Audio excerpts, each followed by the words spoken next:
I'm going to keep them fairly simple, and I thought I'd do perhaps a quick watercolour one and a very quick oil one. So I've got watercolours and oils here, if anybody wants to look at that. So I didn't have many misty images, so I've downloaded these off the internet, just to find some nice misty images. So I'll start with watercolour. I thought try this, a little bit of this one in watercolours and a little bit of this one in oils.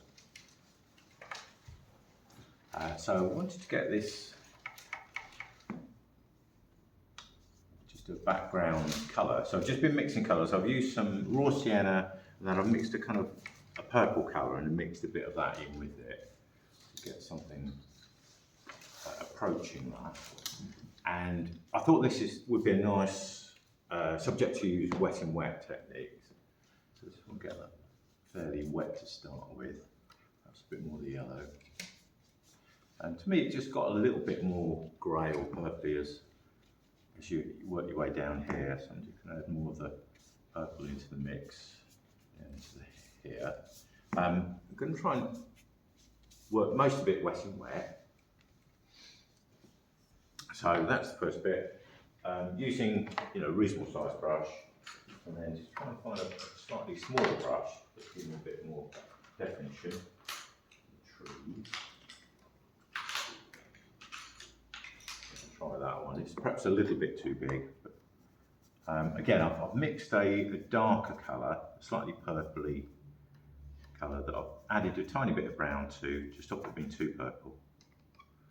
And to start with, I'll just thin it a little bit. And obviously this is wet, so this will kind of thin the paint anyway.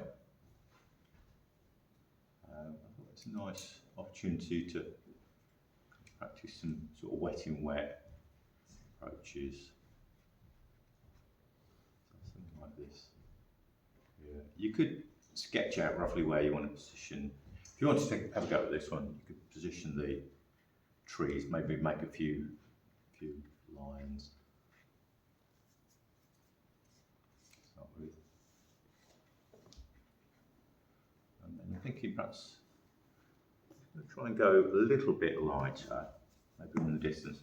The problem with going too light is that I don't want to introduce too much water because it will then suck all the colour out of it. But that's slightly darker and slightly not too wet, so that should work.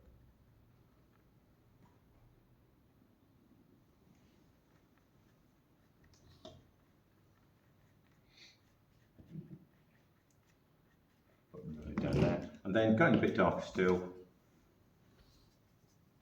for some of these in the foreground, slightly overlapping.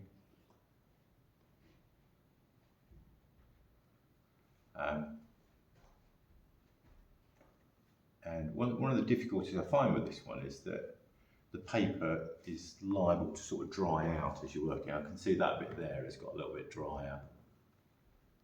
So it's the sort of thing you would need to work very quickly. So rather than take on the whole thing, I just suggest doing a small section.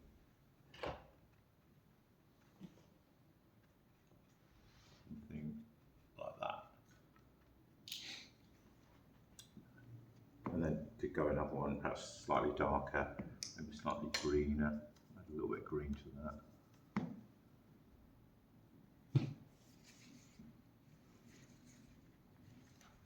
Further, just getting closer and closer in.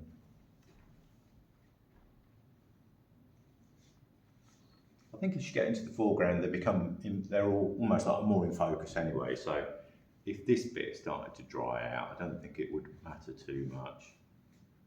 Having some slightly sharper looking trees in the foreground. I quite like that as a colour. It's got a little bit of green, a little bit of purple mixed together, and it's quite nice as a colour. So that with that bit. This was one I did the other day, and one thing sometimes, just swap that over. This bit I actually added on after, so that's like wet paint on dry paint. But I actually think I prefer the wet and wet look. I've got my spray. Yes. What sometimes I do, and I've experimented with, is if I want to kind of carry on working on that, but it's all dried, just spraying it and just getting it slightly slightly damp, and hopefully I can get some thin that a tiny bit. That's watercolour, Paul, isn't it? Yeah, it's watercolour. Yeah, so probably one of those things where you need a fair bit of experience to know just how wet you can get it. But that softened it out a little bit. I suppose you can also spray the paint.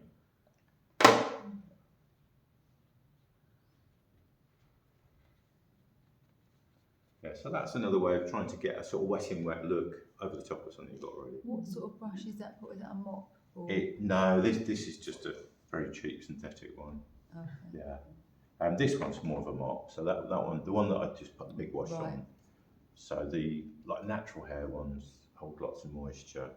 But this is, I think it was out of Lidl's pack for £3. It's not too bad actually. Yeah. It's still got a tip and Yeah, so you got quite a good. yeah, so you can get some fine marks. So that's the watercolour. So do a tiny bit of oils. Yeah. Try not to make it too long. So the oils I was using this. I'm going to go at this one. So that was one of the quick demos I did the other day. So just working on a bit of old board.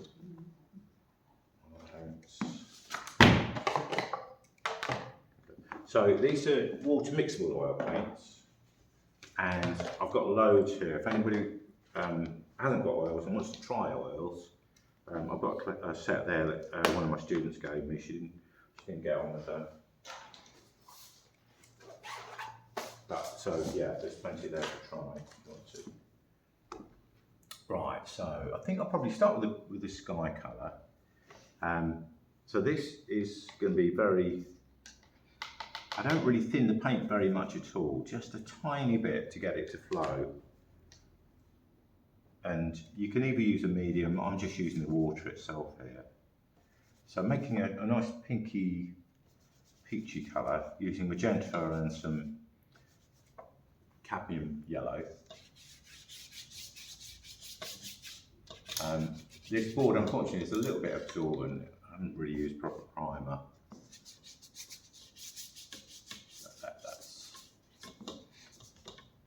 So the nice thing about these is I can keep working the colour. And for these kind of soft effects, I think it's probably an easier medium than acrylics, because this will stay wet. I can keep working this. Maybe add a little bit more yellow to that.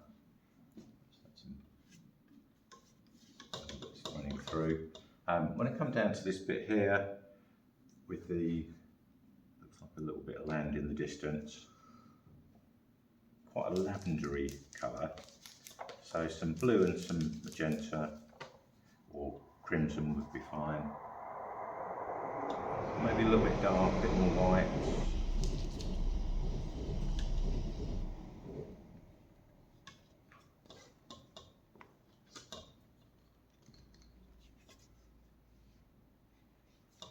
Just needs a touch more blue.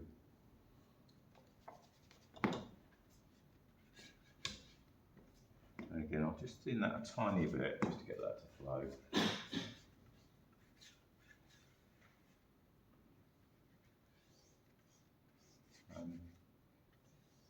I think that's, to me, it's a little bit dark, and I quite like sometimes to paint other colours into that, where you've got that kind of misty effect. Painting with oils, if you paint dark and then paint a slightly lighter colour into it, you can get quite a nice look. So I'm adding a little bit of blue, tiny bit of yellow to make a slightly greeny colour. So this is cerulean blue. Let's go a little bit lighter still.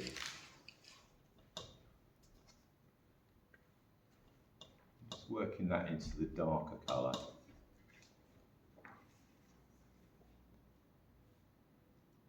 Sort of soften that out a little bit. And maybe a little bit of pink in there as well.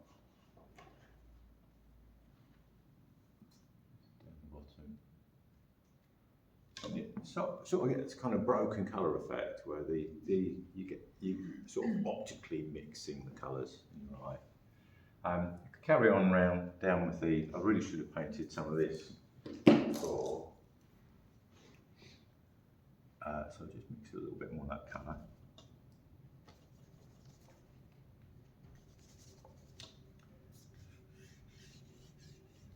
It's too dark. White.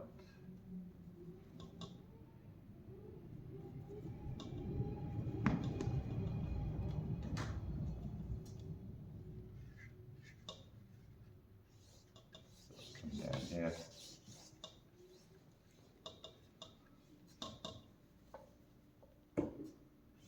Here.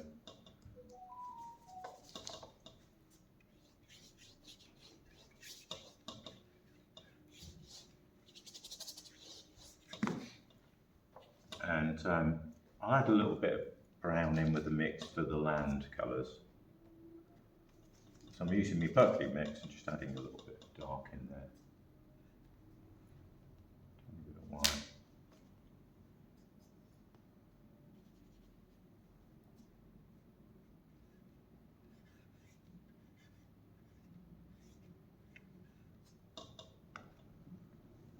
Too wet.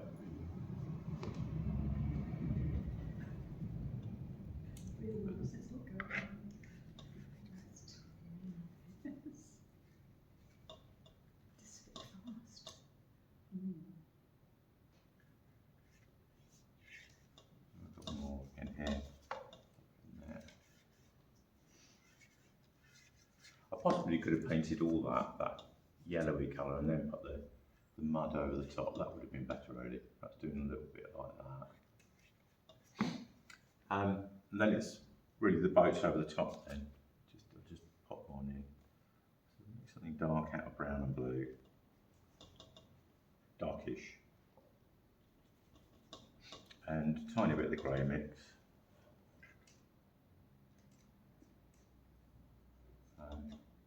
This is where it becomes a little bit difficult because you're painting wet paint into wet paint. So I find slightly softer brushes helps, so that I'm not picking up too much paint.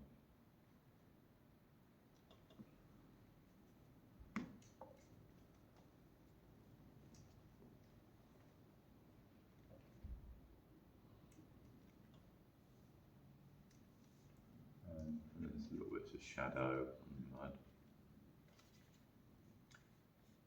Sometimes I quite like a board with a bit of texture and it picks up the marks a little bit.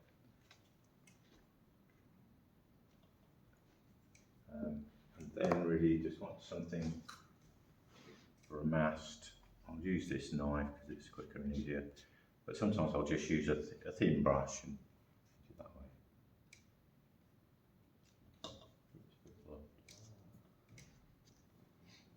And we've got some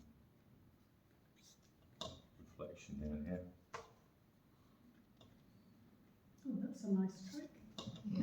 Yeah. Better than a wobbly dog. If it works. It's quite a good way of, you know, in thin sharp lines, Yeah. print something on with it, either a knife or a bit of card or something like that. Mm-hmm. Otherwise, what I tend to use is a rigger brush, and I don't know if I've got one in here. Sort of very fine, you know, like a long haired brush, and I get a straight edge and just do that. Easy said and done. Okay. Yeah. Any Is there, I seem to remember a technique where you could paint, do your painting, and then sort of draw a veil over it, a fine, a brush that's like that, I don't know what it's called. Oh, right, like a fan brush. Yes, and go, Oh, right. go over it. With oils, yeah? Yes, yes. To sort of create the mist or the rain or something. Maybe, yeah, possibly. I mean, a fan brush will sort of soften edges out. Yeah. Or but even just no, something. It was just, you know, Yeah. a medium. Yeah, it might be. Yeah, it'd be worth trying. So perhaps medium and thinned paint. Yes. Yeah. I don't know. I just remember, you know, just the past. Yeah. So there's a bit of medium. Not really tried that, but No. it could be something. Soft brush. do a little bit over here. Yeah, I would think it's probably a bigger soft brush than I've got here. And this is nice, clean medium. I don't know, it might work. Yeah, I've never really tried that. I've tried it in, like letting the layer dry and then putting glazes over it, and that can work. But it might work, might be something you could do wet and wet. Get a rain. But I think, you know, you can sort of work into the paint, you can kind of soften edges and things like that, which is nice. I think I probably need a better board than this, because this is a bit too absorbent and it's soaking the paint in. But if you've got properly primed boards, you can soften, push the paint around. That would work quite nicely.